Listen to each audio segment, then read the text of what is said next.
Love macaroni and cheese, but wish it didn't come in a box with a packet of powder or take a long time to bake? Box mac is quick, but it never hits that homemade flavor that you get from a good barbecue joint. Baked mac and cheese just takes forever, and let's be honest, sometimes you just want to get dinner on the table fast without sacrificing flavor. This macaroni and cheese recipe is the best of both. The creamy, rich texture of barbecue joint mac with the convenience of a weeknight meal, done in one pot in about 20 minutes. This is Nancy's Homestyle Kitchen, where I show you how to cook real food that feels like home with simple steps, affordable ingredients, and no pressure to be perfect. Growing up, the blue box was a staple in our house. I mean, it's where we learned to cook when we were 12, right? And some nights it still scratches that nostalgic itch. But after spending 18 months on the road in our motorhome, hitting barbecue joints from coast to coast, I found myself craving that style of mac and cheese, the kind that comes from a side dish but totally steals the show.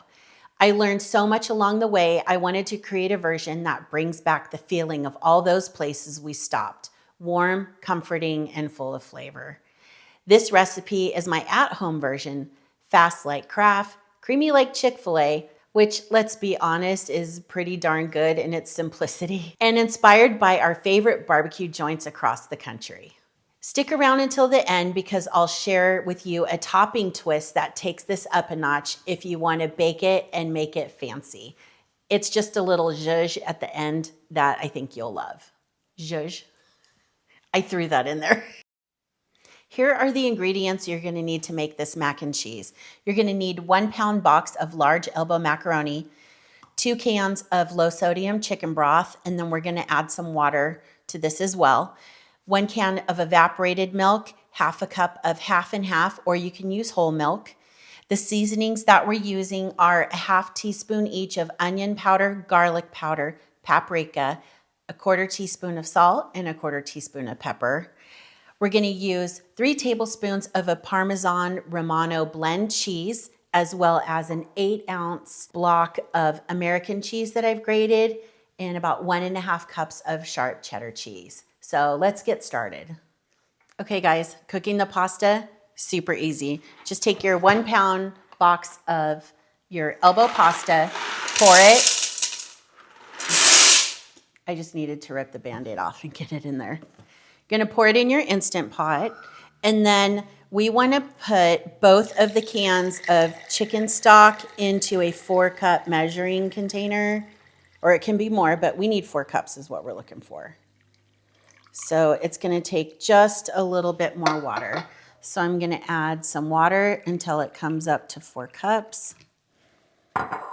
And then all we do is pour this in over the noodles. And I want to make sure all the noodles are submerged under the liquid. So just kind of get your spoon in there. Make sure everything's in a flat, even layer, all submerged by the broth. Okay, as always, check the seal of your lid to make sure it's seated correctly. And then we're gonna put this on. I gotta turn this so I can see it. Power on, let's see. Pressure, we're gonna do it on high pressure for 4 minutes. Make sure this is in the seal position and hit start. So this will heat up. It'll bring the liquid in here up to a boil and pressure cook it for 4 minutes. As soon as the 4 minutes is up, I'll turn the power off and I'll do a quick release on the vent to let all the steam escape. And I will be right back. And then we can add all the cheese, the spices, the milk, and we'll have macaroni and cheese here really soon. Power button.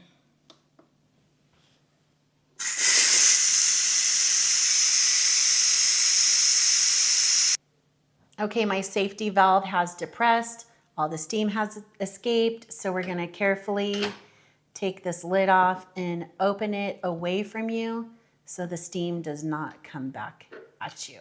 Okay, so the pasta is cooked. Now, if you see a little of the chicken broth in here, don't worry about it. Just give it a good stir and it will mix in, and it'll continue to absorb some of this liquid while we're making the sauce. So don't worry about it. I mean, there's maybe a quarter to a third cup of the broth left in here. So I'm just kind of breaking it up because it did kind of clump up together while it was cooking, but it feels really tender. So the next step is we're gonna start with the milk and the spices. So turn it onto the saute setting, because that's gonna heat up the base and help us heat up the milks and get the cheese melted. So start by adding your can of evaporated milk. This is a rich milk that's gonna help it get that creamy texture and flavor. And then half a cup of either half and half or whole milk. So we're gonna give that a stir and then sprinkle in all of our spices. So again, it's onion powder, garlic powder, paprika, salt, and pepper.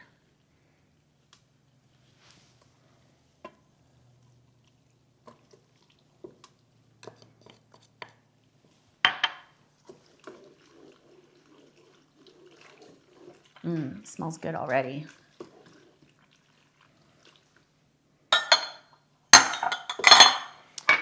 So let's add in the Parmesan Romano blend. This is 3 tablespoons. And I just like to incorporate the cheese slowly and just do one at a time. Okay, let's start with the American cheese. I'm just gonna add it by handfuls, sprinkling over the top. And then I just wanna, again, just add it slow and stir. This is gonna help so you don't get like big lumps of melted cheese in your mac and cheese. So it looks like it's gonna be about 3 steps to add this 8 ounces of American cheese. And the American cheese, I think, is the one that really gives it that super melty, cheesy texture. And the flavor for sure is gonna come more from the sharp cheddar cheese. And every time I'm stirring, I hope this other camera can pick it up, but it's melting really nicely into the milk mixture, and you're not really seeing any cheese in there. Okay, so let's do the cheddar cheese. That is kind of sticking together, so I'm gonna break it up and help it out a little bit. I don't know if you can hear from my microphone, but it's definitely, the saute setting is working and this is bubbling on the bottom.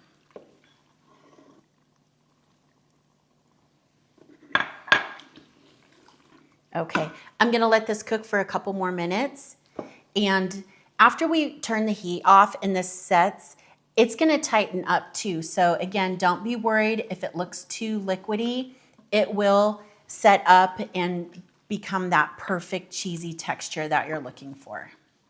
This recipe is a solid base, and once you've got the method down, you can easily make it your own. So try swapping out the cheese for white cheddar, Gouda, Monterey Jack, or even a little cream cheese if you like it extra rich.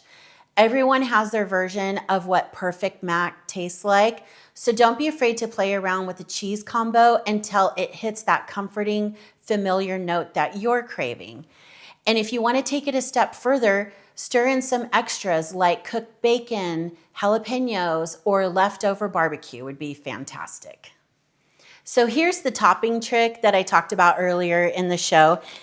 Ritz crackers, if you crush these up and mix them with a little extra cheese and sprinkle it over the top of your macaroni and cheese that you've put into a greased baking dish, go ahead and pop that in the broiler for a few minutes, and it gives you that barbecue joint mac casserole vibe with zero stress. Let's go ahead and do a taste test.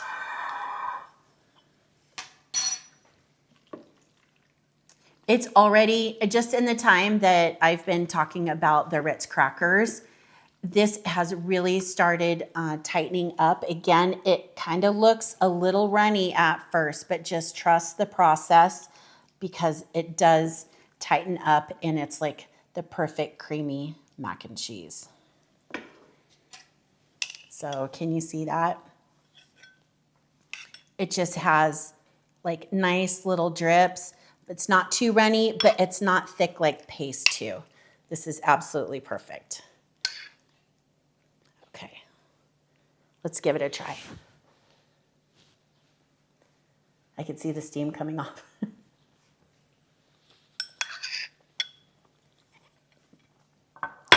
The sharp cheddar you could definitely taste, the little notes of the Parmesan and Romano. It just all comes together so nice with those warm spices. So next time you're craving that rich barbecue style mac but don't want to wait or do dishes, this Instant Pot version has your back. Nostalgic, creamy, no fuss comfort, food in minutes. Drop me a comment and let me know how it turns out if you made your own flavor combo. I'd love to hear what you added. And if you like this video, please consider liking and subscribing, and I will catch you next week with another home style dish.